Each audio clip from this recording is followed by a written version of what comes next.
how to install Google Analytics to Squarespace in 2022. This is the new best way.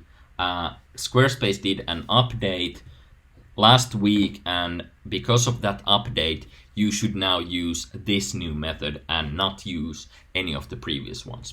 I'm first going to show you what to do, and then if you're interested, I'm gonna explain what is going on. Let's go. So you will go to analytics.google.com, and here you will create an account. So create an account for your project. This would probably be your company name or your project name. Inside your account, create a property. So a property is for your website. So we will name this, I think I will just grab the name of my website, the Squarespace website that I'm using, and add like installation demo tutorial, just so we can recognize it from my other ones.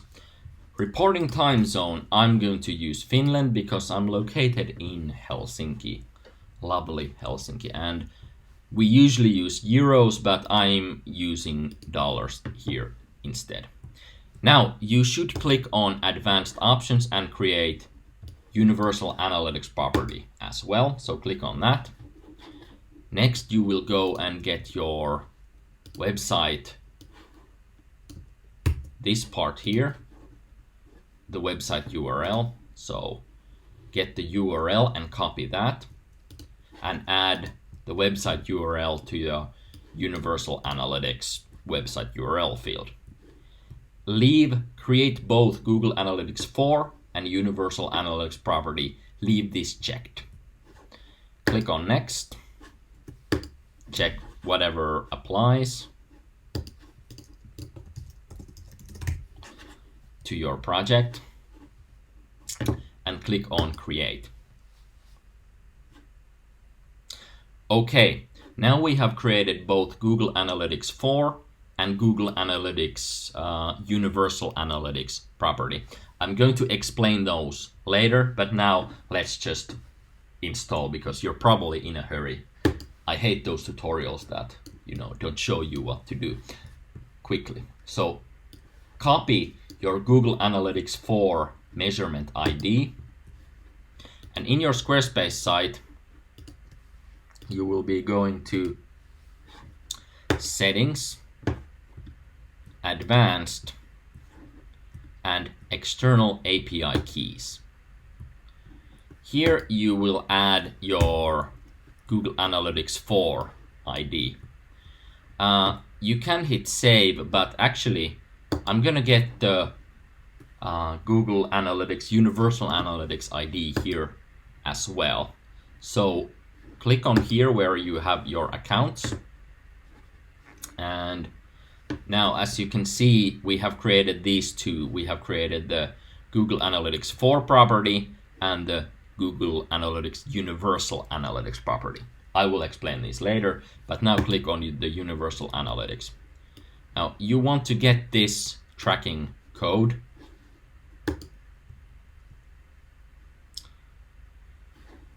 You can get it by going to admin and tracking info and tracking code. Great. Now let's copy the Universal Analytics tracking ID. And we will add it before the GA4. So Universal Analytics first, then comma, space, and Google Analytics 4. Universal Analytics, comma, and Google Analytics 4 version. Now when we hit save, you are now done. That was it. If you're in a hurry, you can now stop watching, although I recommend, if you're at all curious what is actually happening here, that I will explain just a couple of things. Okay, first, what is the Universal Analytics and what is the Google Analytics 4, and what is the difference? Well, the Universal Analytics, you could think of this as Google Analytics 3.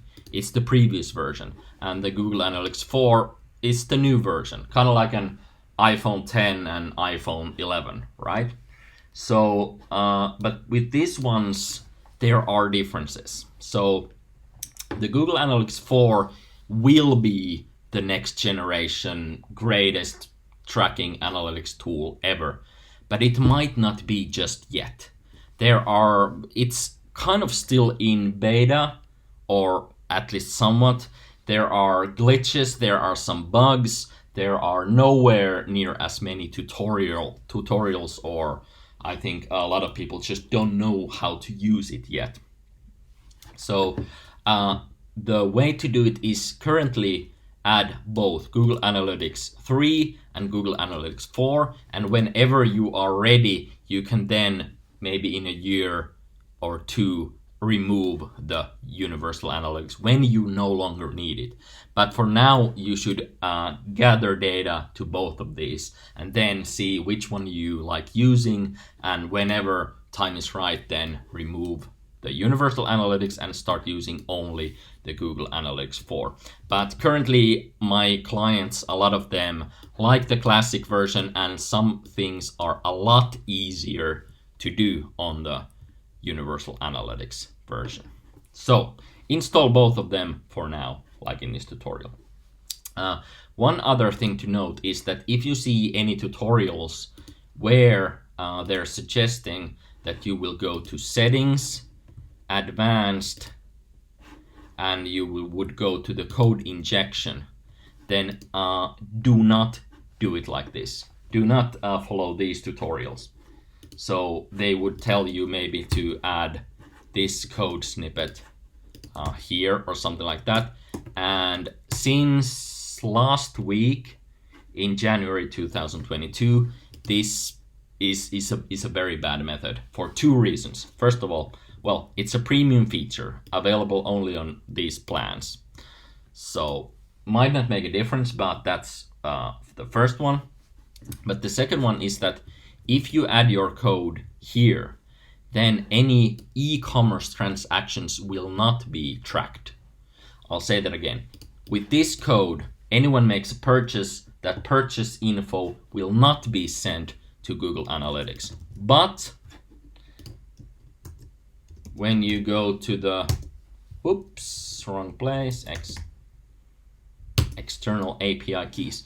When you add your Google Analytics here, then the e-commerce transactions will be tracked. So this is better in every way. It doesn't have any downsides. It's actually a lot easier, and it's definitely the better way to do it. Okay, I hope this gathers most of the stuff. Let me hear if you have any questions related to this. Indeed, the Google Analytics 4 is a new thing that just came out, and Squarespace said they were gonna add their support on like December or maybe a month before, but it was delayed, and they just added the support, and now this is working, and it's super cool and super nice. Let me know if you have any questions, and feel free to get in touch if you need ever to hire a professional developer to help you with any of your analytics tracking, click tracking, video tracking, form submissions, Google ad conversions, any complex things like that. I'm super happy to help you with those. Anyway, thanks a lot for watching, and feel free to get in touch. Bye.